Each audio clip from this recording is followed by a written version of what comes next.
Saatnya kita simak sejumlah cerita menarik dan inspiratif dalam Cerita Nusantara. Kali ini giliran kawan-kawan kami dari Biro Kompas TV di Makassar, Sulawesi Selatan dan Banda Aceh. Ada rekan kami Wafik Azizah di Makassar dan Rizka Devi di Banda Aceh. Selamat siang teman-teman. Kita pertama ke Makassar dulu, ada cerita menarik apa dari sana, Wafik? Ya, Gita dan juga saudara, ada dua informasi yang akan kami hadirkan dalam segmen Cerita Nusantara kali ini dari Kompas TV Makassar, Sulawesi Selatan. Nah, informasi yang pertama, saudara, untuk mengembangkan potensi wisata bahari, warga di Kabupaten Baru, Sulawesi Selatan menggelar balapan sampan layar.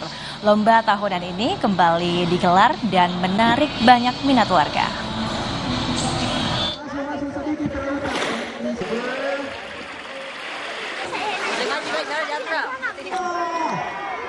Warga Desa Lapakaka, Kecamatan Malusatasi, Kabupaten Baru, Sulawesi Selatan, kembali menggelar pesta rakyat.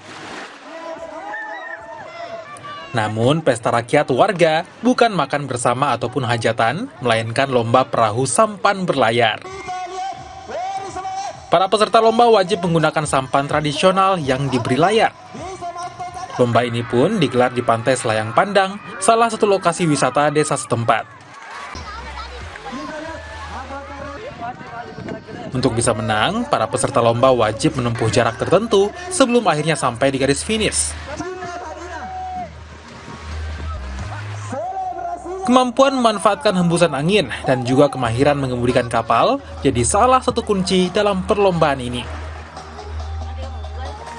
Jadi ketebasannya harus bisa membaca mata arah angin, terus bisa membaca situasi keadaan ombak, terutama juga ke arah maksudnya supaya tidak kandas punya kemudi, terus harus selaras dengan kemudi sayap perahu dan layarnya. Oh, itu bisa agar bisa melaju ya? Agar bisa melaju. Lomba sampan menggunakan layar ini digelar warga setempat untuk mengangkat potensi wisata bahari. Mereka menggunakan sampan berlayar lantaran sebagian besar warga yang berada di daerah itu berasal dari suku Mandar, salah satu suku di Sulawesi Barat. Sudin Samsudin, Kompas TV, Baru, Sulawesi Selatan.